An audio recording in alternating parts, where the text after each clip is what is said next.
Capitalism's Achilles Heel by Raymond W. Baker. On page 82 to 85 of the book, cover the section on Nawaz Sharif. While Benazir Bhutto hated the generals for executing her father, Nawaz Sharif early on figured out that they held the real power in Pakistan.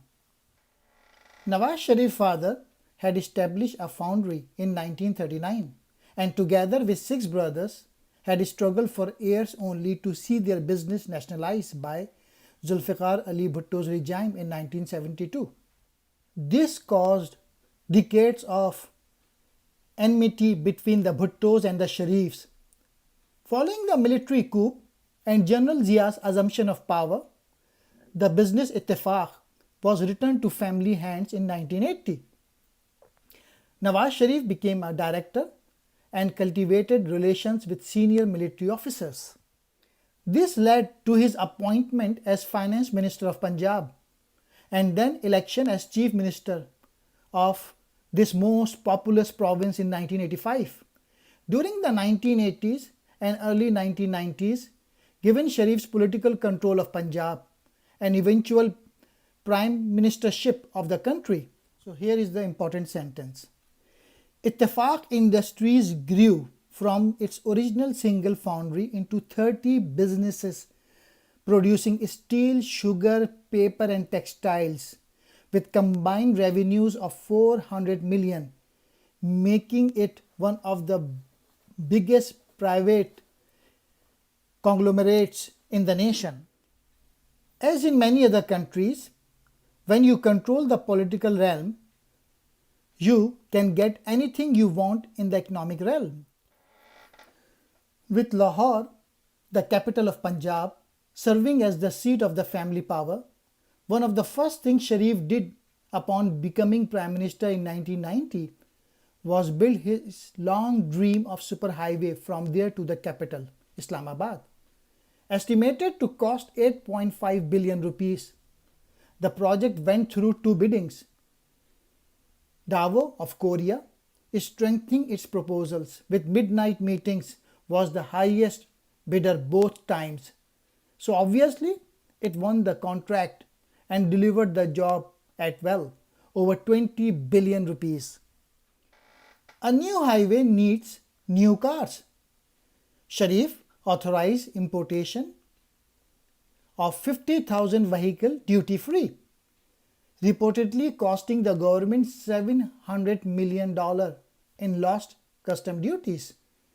Banks were forced to make loans for vehicle purchases to would-be taxi cab drivers upon receipt of a 10% deposit. Borrowers got their Nawaz Sharif cabs and some 60% of them promptly defaulted. This left the banks with $500 million or so in unpaid loans. Upon his loss of power, the next government published a list of 322 of the largest loan defaulters, representing almost 3 billion out of 4 billion owed to banks. The Ittifaq Group went bankrupt in 1993 when Sharif lost his premiership the first time. By then, only 3 units in the group were operational, and loan defaults of the remaining companies totaled some 5.7 billion rupees, more than $100 million. Offshore companies have been linked to Nawaz Sharif, 3 in the British Virgin Islands by the name of Nascal, Nielsen and Shamrock, and another in the Chalor Island known as Chanderson Jersey Private Limited. Some of these entities allegedly were used to facilitate purchase of 4 rather grand flats on Park Lane in London at various times occupied by Sharif family members.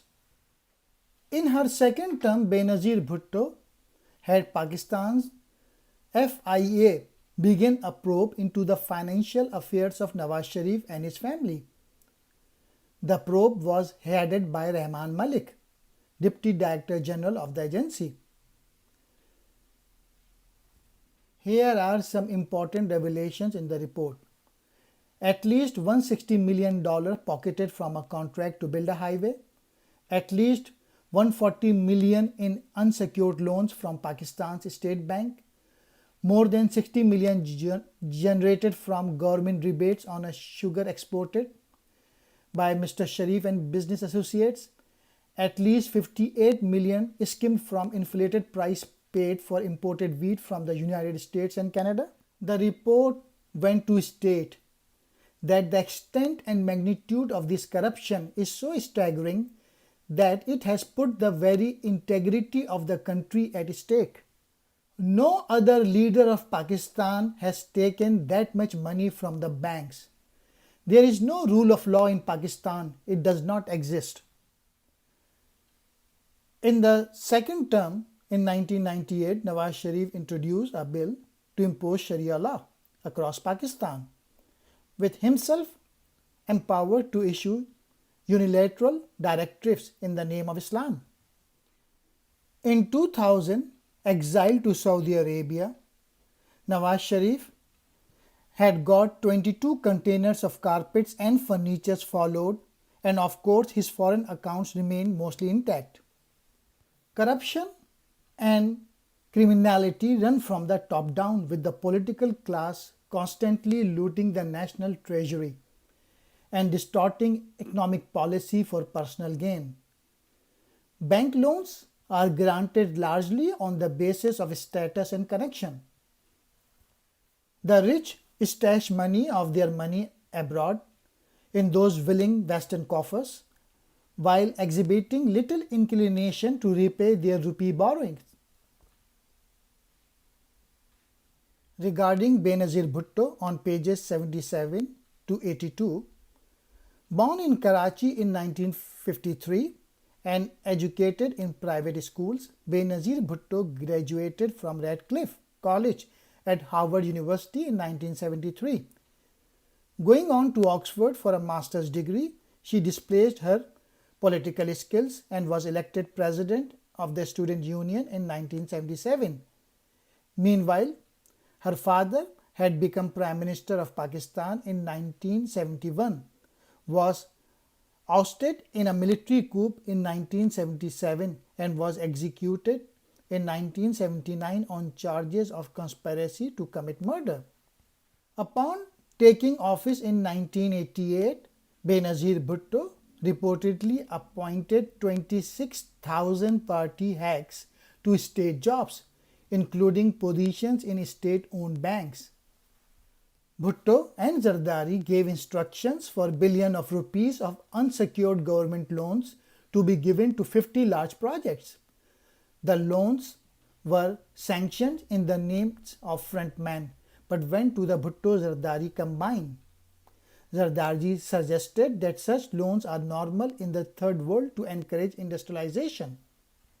Zardari used 421 million rupees, about 10 million pounds, to acquire a major interest in 3 new sugar mills, all done through nominee acting on his behalf. In another deal, he alleged received a 40 million rupees kickback on a contract involving in the Pakistan Steel Mill, handled by 2 of his cronies. Along the way, Zardari acquired a succession of nicknames: Mr. 5%, Mr. 10%, Mr. 20%, Mr. 30%, and finally, in Bhutto's second term, what he was appointed Minister of Investments, Mr. 100%. Even the Swiss finally had enough. 17 bank accounts linked to Bhutto and Zardari were frozen. The 2 were charged with money laundering in connection with bribes received from the inspection company SGS, and were convicted by a Swiss court in 2003 with fines and suspended prison sentences. This was short-lived. The decision was overturned and referred back to prosecutors upon appeal. Meanwhile, Zardari was prisoned in Pakistan from 1996 to 2004 on many charges. Benazir Bhutto, with her father executed, 2 brothers assassinated, her mother and amnesia. Her husband is still troublesome and she, living in exile between London and Dubai, portrays herself as the victim. I never asked for power.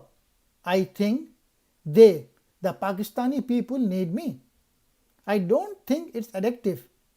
You want to run away from it, but it does not let you go. I think the reason this happened is that we want to give love and we receive love. In the global connection of displaced leaders, Benazir Bhutto may be the least sympathetic character of all. Nawaz Sharif had committed corruption worth of 400 million US dollars and made assets abroad. Nawaz Sharif got commission worth 160 million US dollars from Lahore Islamabad motorway project.